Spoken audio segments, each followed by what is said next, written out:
Hello everyone, welcome back to my YouTube channel. In this tutorial, we are going to see a concept of recursion.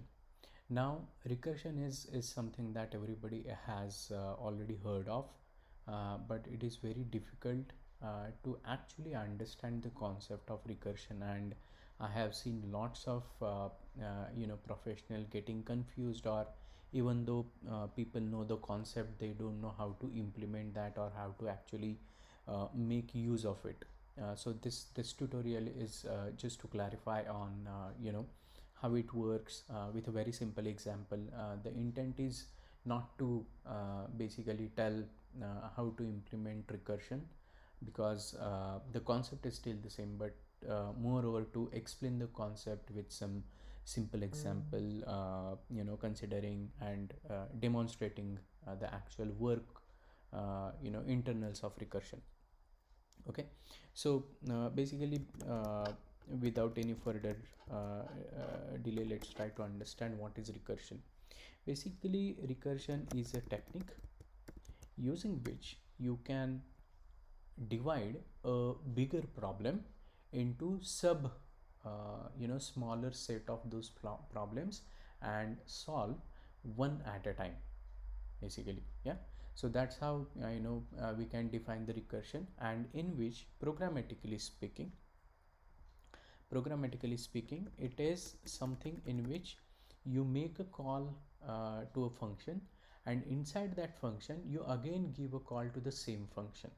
So for example, the kind of a use case that we're gonna see, let's say we wanted to add or we wanted to display summation of first 10 numbers, right? So in this case, what we generally do is in recursion is, let me reduce a font to bit. So let's say we wanted to calculate sum of 10. So the step 1 would be, so, and this is, let's say, our problem. Yeah, so we wanted to calculate sum of 10 numbers, first 10 numbers, 1 plus 2 plus 3 plus 4 till plus 10.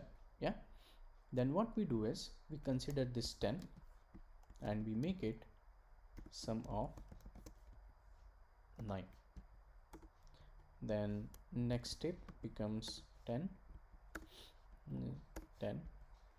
plus, we consider that number 9 plus sum of 8.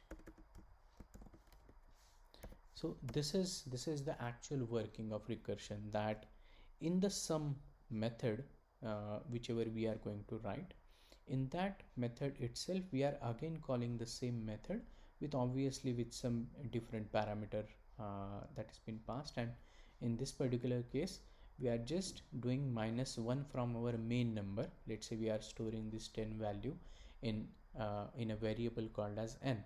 Then for the next pass we are doing n-1. Yeah, so then it becomes 10 plus 9 plus again the same number, and next time when we are passing 7. Yeah, then 10 plus 9 plus 8 plus 7 plus sum of 6. Then again same, only after that we'll add 6 here, and then we'll do the calculation for 5. Yeah, then we'll consider 5 plus sum of 4. Then again we'll repeat it for 4 plus sum of 3. This will be again repeated for number 3 plus sum of 2. This occurrence will be for 2 plus sum of 1, and there will be a halting condition, I'll tell you that as well. In this 2 plus 1 plus sum of 0. Now whenever number becomes 0, will return just number 0, because adding 0 doesn't make any difference. So these steps that currently you are seeing are nothing but the recursion steps. Yeah, so here we are calling sum of 10, and then whenever we are just doing for the next number, we are just calling the same function with a different number here. So likewise it will just keep on returning the results. Yeah, so obviously in the program I'll show you that there will be a return statement here. So return 10 plus number whatever sum you will get for 9, then again in the next stage 10 plus 9 plus whatever sum.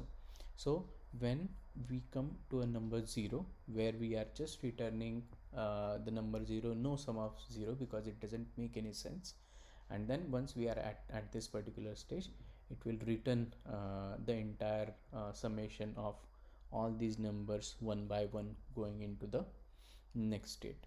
Yeah, so the best way to understand recursion is, you just visualize your problem in this kind of by actually writing it down, and then obviously you can try and implementing that particular solution.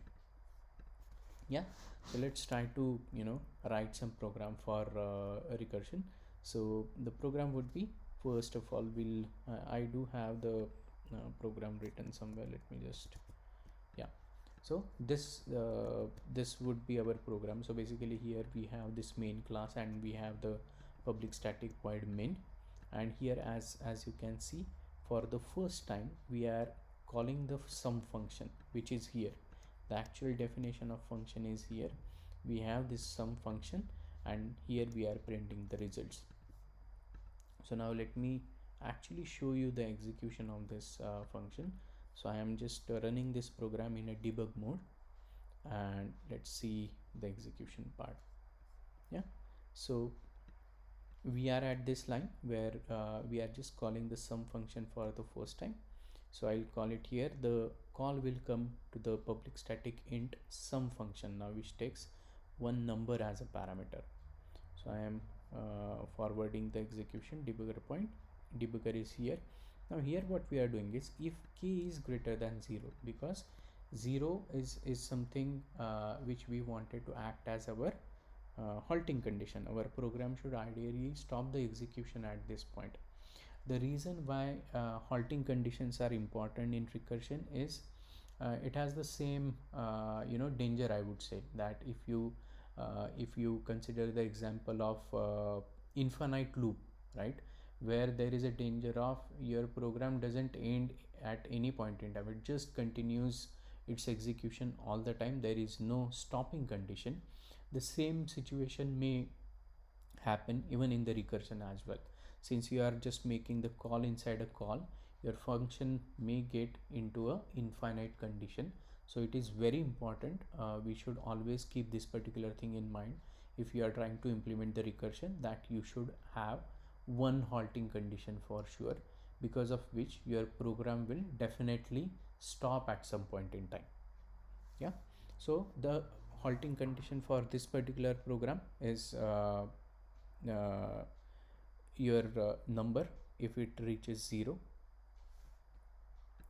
So if k is greater than 0, that means we have an actual number which we wanted to sum. So it will go here, return k, sum k minus 1. So k minus 1 will become 9 now, and likewise the program will proceed for every number. As you can see, the value of k is decreasing by 1 because we are doing k minus 1 here when we are making the next call.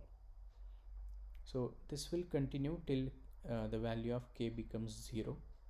Now value of k is 0 here, and when this condition will, now this condition will be false because k is not greater than 0, it will come here in the else condition. Yeah, and now what will happen is, it will start returning the results of the previous calculation. Yeah, so if you see all the return statements, and it will calculate the sum and it will return the final result, which is 55. Yeah, because the sum of all first 10 numbers 1 to 10 is 55. So it will print it here because we are just doing the system.out.println number 55, and our program will end. Yeah, so this is how the recursions will happen, and this is how it gets executed in reality. Okay, so I hope you will find this particular concept, understanding concept, useful, and you will be able to implement that. So thanks guys, thanks for watching this tutorial, and I'll see you in the next one.